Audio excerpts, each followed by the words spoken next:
Hello everyone, আসসালামু আলাইকুম। অনেক দিন দাওয়াত গ্যাপ দেওয়ার পরে আবার শুরু করে দিলাম বাবার বাসায় দাওয়াত খাওয়াগুলা। মূলত আমার চাচার বাসাগুলো একদমই কাছাকাছি। আমার দুই চাচাই তো, দুই চাচার ছেলে মেয়ে অনেক। তো ওদের বাসায় দাওয়াত খেতে খেতে আমার অবস্থা একদমই খারাপ হয়ে যায়। এদিক দিয়ে গিয়ে দেখলাম ভাবি এত সুন্দর পিৎজা বানাচ্ছে, হোমমেড পিৎজা। আমি অনেক খেয়েছি, বাট ভাবির পিৎজাটা আমার কাছে বেস্ট মনে হয়, অনেক সফট মনে হয়। আর আমরা এত দাম দিয়ে পিৎজা খাওয়ার তো কোনো মানেই দেখি না, কারণ উনি বাসায় এত সুন্দর করে বানায়। দেন দেখলাম একটা চিকেনকে কারি করে তার মধ্যে বান টাইপের করে এটাকে বানাবে, এটাকে চিকেন রোল বলে, ওটাও বাসায় বানাচ্ছে। ওগুলোও অনেক মজা। আমার এই সাইডের যতগুলা ভাবি আছে, মানে বাবার বাড়ির সাইডের যতগুলা ভাবি আছে সবগুলা অনেক অনেক অনেক বেশি গুণ ওদের। ওরা পারে না আমার কাছে মনে হয় এমন কোনো কাজ নেই, কেক থেকে শুরু করে homemade food A to Z। ওদের তুলনা আমার কাছে মনে হয় আমি একটু কমই পারি ওদের যদি তুলনা করা হয়।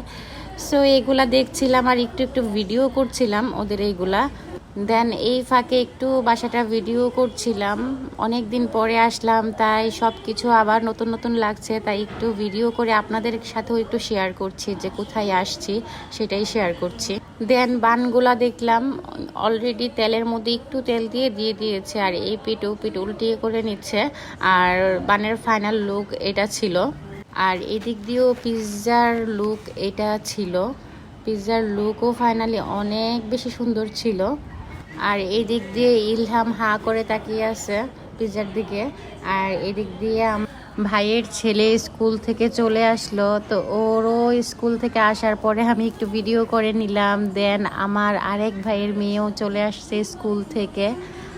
ওদের স্কুল শেষ হয়েছিল 4টার দিকে, আমি মূলত 4টার দিকেই ওখানে গিয়েছিলাম। আর এদিক দিয়ে আমি দেখলাম আমার ভাইয়ের মেয়ে এত ক্রিয়েটিভ, মাত্র ওর এজ 5 বছর কি 6 বছর হবে, বাট ও নিজে নিজে ক্লে দিয়ে এত সুন্দর করে করে পুতুল বানিয়ে রেখেছিল, এখানে আমি দেখে অবাকই হয়ে গিয়েছিলাম। এক একটা এক এক রকমের ছিল, ইউটিউব দেখে মূলত এগুলো বানায়। আর এদিক দিয়ে আমি আর আমার বোনের কিছু একটু ভিডিও করে নিলাম। আর এদিক দিয়ে দেখলাম আমার মেয়ে ওর ক্লে নিয়ে খেলা করছে, ও একটার পর একটা নিতে চাচ্ছিল, বাট আমি দিচ্ছিলাম না, কারণ এগুলা ও এত কষ্ট করে বানিয়েছে, ও নষ্ট করবে, তাই বেশি দেইনি। ফাইনালি সব খাবারগুলা ও বাচ্চাদের খেলার রুমে দিয়ে দিল। এখান দিয়ে আমার বেবিও খেলছে, সবাই খেলছে, তাই বেবিদের যে রুমটা ওদের ছিল ওই রুমের মধ্যে আমরা চলে আসলাম। দেন এখানে বসে বসে খেলাম, কারণ ওরা অনেক মজা পাচ্ছিল এখানে খেলে।